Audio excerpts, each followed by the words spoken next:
এই পদ্মা, আরে আমার সোনাটা তোর জন্য এত সুন্দর করে পুজো ডালা সাজিয়েছে।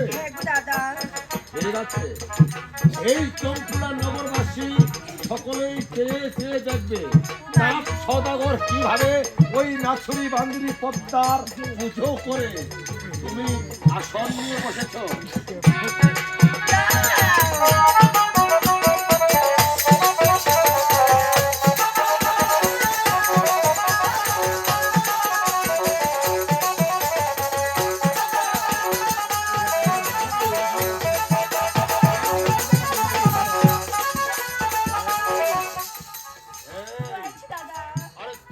সওদাগর নিজ হাতে তোর পুজো নিচ্ছে। আমার হস্তে পুজো খেতে হলে একটু মুখটা উপর দিকে করবে। ঠিক আছে,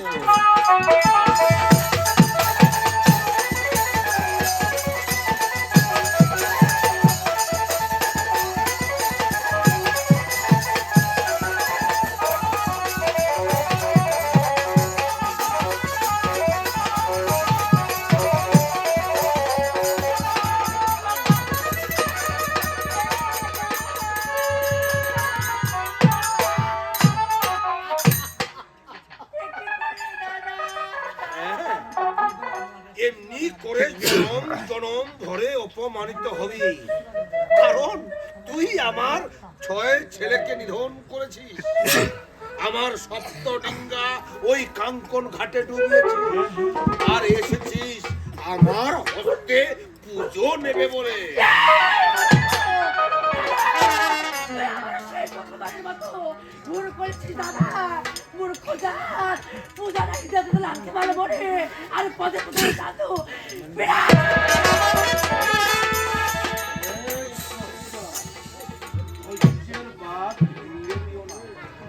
আমি যদি একবার লেগে যাই তোমার অস্তিত্ব থাকবে না।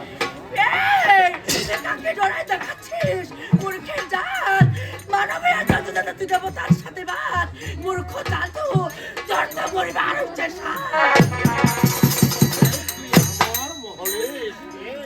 আমার সামনে কথা বলছি। দাদা রে, ওরে আজকে যদি আমার হস্তে একটা অস্ত্র বান থাকতো, তবে তোর মতো মানুষের সাথে যুদ্ধ করে আমি পূজা আদায় করতাম।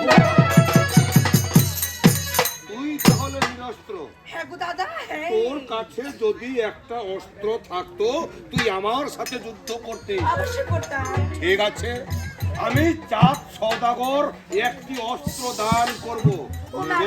তাই বুঝি দাও। ঠিক আছে, ঠিক আছে, এই নে।